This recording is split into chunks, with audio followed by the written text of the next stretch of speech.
경제 소식을 빠르고 친절하게 전달해 드립니다. 오늘 굿모닝 경제는 이인철 참 좋은 경제 연구소장과 함께하겠습니다. 어서 오세요. 어서 오십시오. 자, 올해 1분기에 우리나라가 중국으로의 수출 감소폭이 세계에서 가장 컸던 나라로 지금 꼽혔더라고요.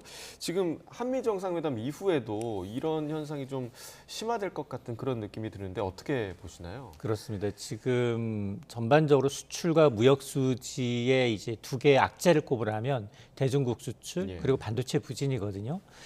지금 1분기 동안 대중국 수출이 주요국 가운데 가장 큰 폭으로 줄었다라는 겁니다.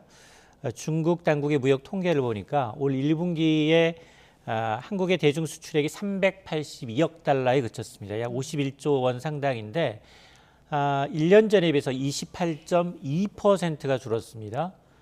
감소폭은 중국이 주요 국가, 지역으로 분류하고 있는 23곳 가운데 가장 컸고요. 1분기 동안 중국의 어떤 이 전체 수입 감소율이 한 7% 선이기 때문에 우리가 거의 4배 가까이 더 줄었습니다. 예. 이렇게 이제 이 한국의 대중 수출이 줄어든 건 이제 반도체와 같은 중간재 수출이 부진했기 때문인데요. 실제로 이제 반도체 수출 비중이 높은 게 대만이거든요. 대만도 보니까 28% 대중국 수출이 줄었습니다. 반면에 일본이 마이너스 19.5%, 미국이 선전했습니다. 마이너스 1.7%로 오히려 대중 수출 1위를 기록하고 있는데 그 미중 패권 전쟁 속에서도 서로 이제 실속을 챙기고 있다는 의미로 받아들일 수밖에 없는 상황이거든요. 예. 자, 이렇게 대중 수출이 이제 이 모든 국가 가운데서 유독 한국 수출이 줄다 보니까 이 수출국에 관련된 순위도 이제 조정이 되고 있는데 우리가 그동안은 대만에 이어서 이 중국에 대해서는 한 2위 정도였습니다. 1년 전. 그런데 올해는 대만은 물론이고 미국, 일본, 호주까지 밀려서 5위로 처져 있는 상황인데요. 대중 반도체 수출이 과연 1분기 얼마나 줄었느냐, 특히나 이제 반도체 수출을 봤더니 한 45% 줄었습니다. 그러다 보니까 1분기 동안 우리나라가 대중 무역 적자가 무려 78억 4천만 달러, 9조 원이 넘고 있거든요. 이렇게 대중 무역 수지가 이제 개선이 되지 않으면 이건 뭐 중간지에서 중국과 경쟁한다는 얘기이기 때문에 아마 이제 수출 경쟁력 훼손이 우려되는 상황입니다. 예.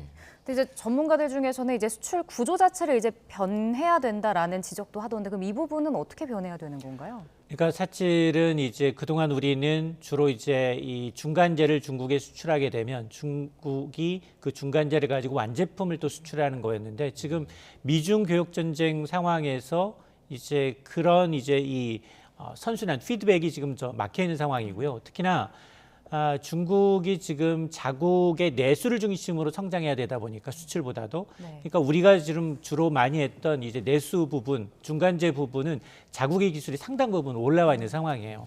그러다 보니까 중국과 우리가 이제 이 좀 경쟁한 부분이 이제 겹치다 보니까 수출도 좋지 않은 데다가 그리고 이제 반도체는 또 특히 미국이 대중 반도체를 굉장히 견제하고 있는 상황이어서 우리가 이제 직격탄을 맞고 있는 상황입니다.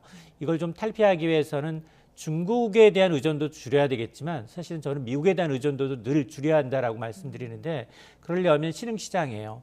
우리가 동남아 가보면 와 일본 자동차, 일본 기업들이 이렇게 먼저 와 있나라고 맞아요. 느낄 텐데 이미 다변화해서 미국에 아무리 이제 중국이 일본을 견제한다 하더라도 일본과 같은 경우에는 굉장히 많이 이제 중남미, 아시아, 유럽으로 굉장히 다변화하다 보니까 타격을 좀 덜 받거든요. 이런 거를 좀 이제 타산지석의 교훈으로 삼을 필요가 있어 보이고 또 하나는 기술이거든요. 예. 기술이 아무리 이제 격차가 생기면 경쟁을 한다 하더라도 꼭 필요한 게 메이드 인 코리아다라고 하면 쓰거든요.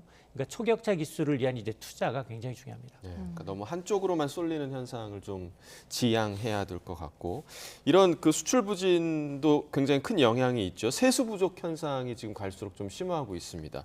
1분기에 그 예상보다 덜 거친 금액이 24조 원이라고 하더라고요. 맞습니다. 이렇게 되면 계획을 좀 다시 짜야 되는 거 아닌가요? 맞습니다. 지금 점점 이제 월마다 이제 예산 들어오는 것 대비 지난해보다 이제 세수가 좋지 않습니다. 1월에만 6조 8천억 원이 세수가 덜 거쳤는데 2월에 15조 7천억 그리고 3월에는 24조 원으로 매달 이제 증가 추세에 있거든요. 여기는 뭐 부가가치세, 경기하고 굉장히 민감하죠. 여기다가 소득세, 법인세, 그리고 부동산 관련한 양도소득세 모두 다 좋지 않습니다.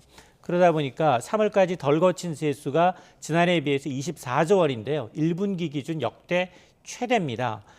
정부가 올해 이제 지난해 예산 추계하면서 편성한 예산이 세입이 한 400조 5천억 원 정도인데 이런 추세로라면 올해 세수 30조 원 넘게 세수 펑크가 이제 우려되고 있는 상황인데 정부는 그동안 뭐라고 얘기했느냐 상저하고 상반기 워낙 좋지 않기 때문에 이제 예산 집중된 예산을 끌어다 썼거든요.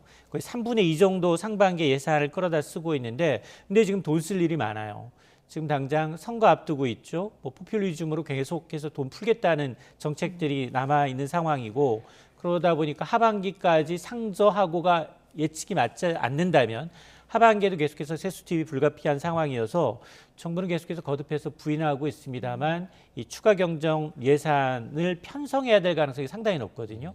근데 지금 우리 국회의원들 유럽의 선진 재정준칙 연구하기 위해서 해외 출장 다녀왔거든요. 과연 이분들이 과연 재정 건전성을 이유로 재정 준칙을 도입할지 아니면 또 경기 부양차 또 추경을 또 할지 여부를 좀 지켜봐야 되는 상황입니다. 네. 자, 이번엔 주식시장 이야기도 해보겠습니다. SG증권발 주가 급락 사태가 이제 주식시장을 최근에 강타했는데 이제 검찰과 금융당국이 조사에 착수할 텐데 이게 늑장 대응이다라는 비판도 있더라고요. 맞습니다. 검경, 금융당국, 합수단 다 떴어요. 종합 수사 합동 수사팀을 꾸려서 아마 이제 본격적인 수사가 진행이 되고 있는데 어쨌든 이 가장 큰 관건은 뭐냐? 과연 매매 분석을 통해서 대주주들이 사전에 인지했는지 여부, 일부 대기업 회장의 경우에는 사전 이제 매도했다라는 이제 분석이 지적이 나오고 있는 상황이고 네. 또 하나는 이제 공매도 세력과 연루해서 한꺼번에 이제 매물 폭탄이 나온 게 아니냐라는 거, 또 하나는 통정 매매예요. 매수 매도자 간 사전에 이제 가격을 협의하면서 주가를 끌어올렸다, 서서히 끌어올렸다는 것들이거든요. 이런 선행 매매라든가 통정 매매는 모두 자본시장법상 이 불법상입니다. 그래서 이걸 이제 폭락 전에 미리 주식 정보를 취득했거나 또 하락을 통해서 이득을 본 세력이 있다거나 아니면 통정 매매가 있는지 여부를 이제 규명하는 게 수사의 핵심이 될 수밖에 없는 상황인데 어쨌든 지금 주가 조작 세력으로 의심되는 H 컨설팅 회사 압수수색했고요. 10명은 출국 금지 조치했습니다. 자, 그러다 보니까 지금 이번 주가 조작에 거의 한 1000여 명에 달하는 전주가 지금 있어서 장기간에 걸쳐서 서서히 주가를 끌어올렸기 때문에 아마 이걸 지금 구체적으로 어떤 혐의를 입증하는 데는 상당한 좀 시간이 걸릴 것으로 보이는데 어쨌든 지난 주말에는 나흘 동안 이제 주가 이제 하한가를 기록했던 8개 종목 가운데 3개 종목은 나흘째 하한가를 기록했는데 지난 주말에는 닷새 만에 이제 모든 종목이 이제 반등을 하긴 했는데 이게 진정됐느냐 여부는 아직 미지수입니다. 따라서 이제 금융당국의 늑장 대응이 오히려 사태를 좀 키운 게 아니냐. 왜냐하면 사실은 이런 이제 규제를 많이 풀어줬던 것들이 이제 금융당국이었었는데 오히려 모니터링은 좀 소홀했다라는 지적이 나오고 있습니다. 네. 너도 나도 지금 피해자라고 주장을 하고 있는데 수사 결과를 좀 지켜봐야 될 것 같고요. 자, 부동산 소식도 좀 알아보겠습니다. 올해 1분기에 아파트를 구매한 30대 비중이 전 연령대를 통틀어 가장 높은 것으로 나타났습니다. 그러니까 뭐 규제도 완화됐고 대출 금리도 인하하고 있고 이래서 이제 영끌족이 다시 고개를 드는 거 아니냐 이런 우려 섞인 시선이 좀 있어요. 그렇습니다. 예. 이게 이제 전국적인 아파트 거래량이에요. 올 1분기 동안 30대 매입 비중이 2019년 조사 이후로 가장 많았습니다. 한국부동산원에 따르면 올 1분기 신고 거래된 한 8만 8천여 건 가운데 26.6%에 해당하는 2만 3천여 건이 30대가 사들였어요. 직전 분기보다 한 4.4%포인트나 높아서 2019년 관련 조사 시작 이후 분기 기준 역대 최대인데 이러다 보니까 40대를 웃돌고 있습니다. 특히 그동안은 영끌족들이 이제 아파트 시장에 특히나 서울의 경우에는 너무 집값이 많이 뛰다 보니까 이른바 이제 패닉 바잉이라고 해서 야, 더 늦기 전에 빨리 사들여야 한다라는 굉장히 이 젊은 사람들 속에 빚내서 투자하는 것들이 굉장히 정점에 달했던 게 2021년 3분기였거든요. 예. 또 그 수준까지 다시 나오고 있고 이게 서울만이 아니라 전국적으로 확산되고 있다는 얘기거든요. 물론 연초부터 이제 금융 규제 많이 없어졌어요. 지금 뭐 집값이 뭐 15억 원을 초과한다 하더라도 최대 80%까지 그리고 이제 이 40년 동안 연 4%대의 특례보금자론까지 하다 보니까 30대가 비교적 빚을 내서 집을 살 수 있는 환경이 조성이 됐어요. 여기다 이제 대출금리, 주택담보대출금리 신규의 경우는 3% 중반까지 떨어져 있는 상황이거든요. 이런 것들이 맞물리고 있는데 문제는 뭐냐? 이게 지금 빚을 내지 않고는 온전히 내 소득으로 집을 살 수 없기 때문에 이게 집값 상승분이 이제 굉장히 미미하거나 집값이 떨어지게 되면 대출 금리가 굉장히 버겁습니다. 예. 이게 자기 소득으로 가처분 소득으로 낼 수 있는 범위 수준을 넘어가게 되면 상당히 위험할 수 있기 때문에 이런 걸 좀 감안하셔야겠습니다. 예. 네. 자, 마지막 해외 경제 일정 간단하게 짚어보겠습니다. 미 연준이 이번 주에 FOMC 회의를 여는 거죠? 맞습니다.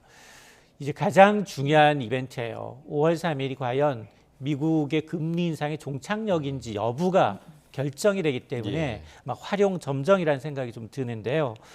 5월 FOMC 회의에서는 5월 3일 현지 시간으로 열리는 FOMC 회의에서는 베이비 스텝 네. 0.25% 금리가 올라서 연 5.25%는 기정사실화하고 있습니다. 지금 거의 한 80% 이상을 반영을 하고 있는데 관건은 뭐냐? 야, 그러면 6월 회의 이후에 계속해서 금리 인상 중단되는 거냐? 그리고 연말기에 와서는 과연 금리를 내릴 거냐? 이 부분이거든요. 네. 그래서 만에 하나 이번 이제 파월 의장이 이제 FOMC 종료 이후에 금리 인상 중단 시그널을 준다면 시장이 굉장히 호재예요. 근데 그렇지 않을 가능성이 높아요. 왜냐? 아직도 여전히 물가가 높다. 그러면서 갈 길이 멀다. 이런 식으로 얘기할 가능성이 상당히 높거든요. 그래서 6월 이후에 금리 동결될지 여부는 지금 계속 발표되는 경제 지표예요. 그 가운데 이번 주 발표되는 게 이제 고용 지표. 5일에 발표되는 4월 고용 지표인데 미국이 지금 물가가 높다라고 느끼고 있는 건 소비가 견조하고 임금 상승이 계속 이어지고 있다는 부분이거든요. 그래서 이 부분을 주목할 필요가 있고 다만 변수가 뭐냐?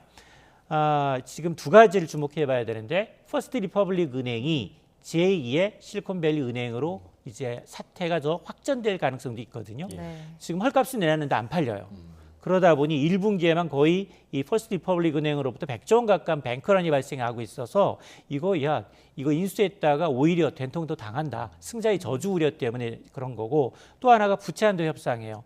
6월 앞서 리포트에서 확인하셨습니다만 31조 4천억 달러에 대한 상한이 지금 막혀서 간신히 지금 6월까지는 지금 유예한 상황인데 여기도 지금 중간 선거 앞두고 상하원 그리고 민주공화 굉장히 기싸움이 심하거든요. 예. 이게 지금 어떻게 될지 여부에 따라서 상당히 미국 경제 하반기에 이제 그 불확실성이 커질 수 있습니다.